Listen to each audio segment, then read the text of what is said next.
السلام عليكم الاخوان والاخوات والحباب وكاع متابعي كره. فجينا في فيديو جديد غنتحدثوا على المنتخب المغربي لاقل من 20 سنه.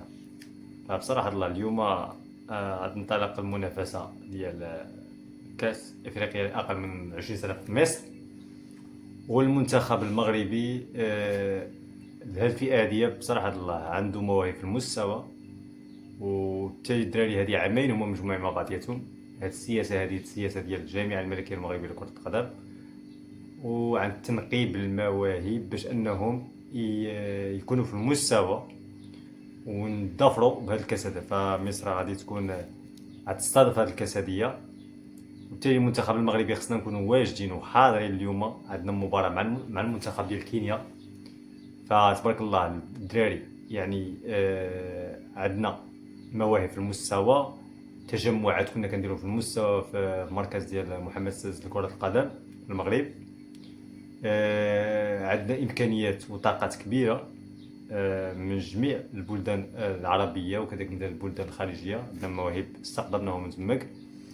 فبالتالي الدراري خصهم يكونوا حاضرين اليوم واجدين، عارفين اللي عليهم باش ننتصروا انتصار كبير يسهلنا المأمورية ديال نتصدروا المجموعة باش هكا نمشيو مباراة بعد مباراة. فكتعرف ان الفئات السنية في المغرب فراها هي الأولوية في العالم حاليا. كاع العالم كيتقاتلوا على انهم يكون عندهم فئات سنية في المستوى، فئات سنية في المستوى العالي. علاش؟ لان باش يمكن طعن المنتخب الكبار، لان مبامبي ولا مثلا ديمبيلي ولا مثلا شكون اخر لامين يامال، هادو اللاعبين كاملين ولادين، يعني لاعبين اللي جاو من الفئات السنيه. علاش؟ لان بعد ما كيسالي واحد الخلف ديال الجينيراسيون اللي كتكبر كتكون اوتوماتيك مهيئ اللاعبين الصغار، ماشي كتساي نتا كتسالي لك واحد الجينيراسيون كتكون في المستوى العالي كتموت عاد كتبقى تقلب. لا، فهاد السياسه ديال الجامعه الملكيه المغربيه لكره القدم ناجحه، انها كتستضيف مع اننا الوصول ديالنا لنص النهائي. فولا حلم من اللاعب انه يرتدي القميص المنتخب. القميص ديال المنتخب ولا غالي، فصعيب دابا ولا على المنافسه باش انك تشدو ماشي سهل. خصك تخدم، خصك تعاني، خصك دير الماكسيموم باش انك يعطيك والد الركراكي ديك التوني تلبسو. وبالتالي هاد خلق المنافسه يخلي النيفو ديال المنتخب يطلع. ولكن خصنا ما نساوش الكره المحليه، لان حتى الكره المحليه راه الا اهتمينا بها هي الاساس، ونوليو ديك الساعه نطعموا بالكره الاوروبيه. لان بصراحه الله في هاد السنوات الاخيره بان لي انايا النيفو ديال البطوله هو مع الانشغال ديال المغرب بالتنظيم ديال كاس افريقيا، مع بناء الملاعب بان لي انايا الجماهير ما كيدخلوش واحد النظام، واحد الديناميه يعني مزيانه. وبالتالي خاص اعاده نظر في الكره المحليه، ماشي بيان اورغانيزي في المغرب.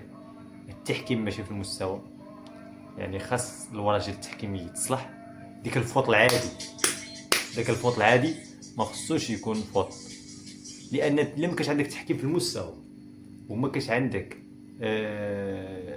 شو سميتو اللاعب على المستوى الذهني وعلى المستوى الفيزيك مزيان، واذا كان غير حاجه واحده ناقصك راه غادي ينقصك. نعطيك واحد المثال، انت عندك لاعبين في المستوى ولكن حكم عندك كوساعه كيسيف لي كوساعه على الطاك عادي كيسيف لي غتبان لك بحال شي مباراه من الهواز.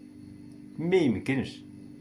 وبالتالي الحاكم ولا عنده دور كبير باش انه يخلي اللاعب يمشي، يخلي كونتاكت، يخليها باش اللاعب كيتطور على المستوى الفيزيك، على المستوى المونطال، على المستوى بزاف د الحوايج.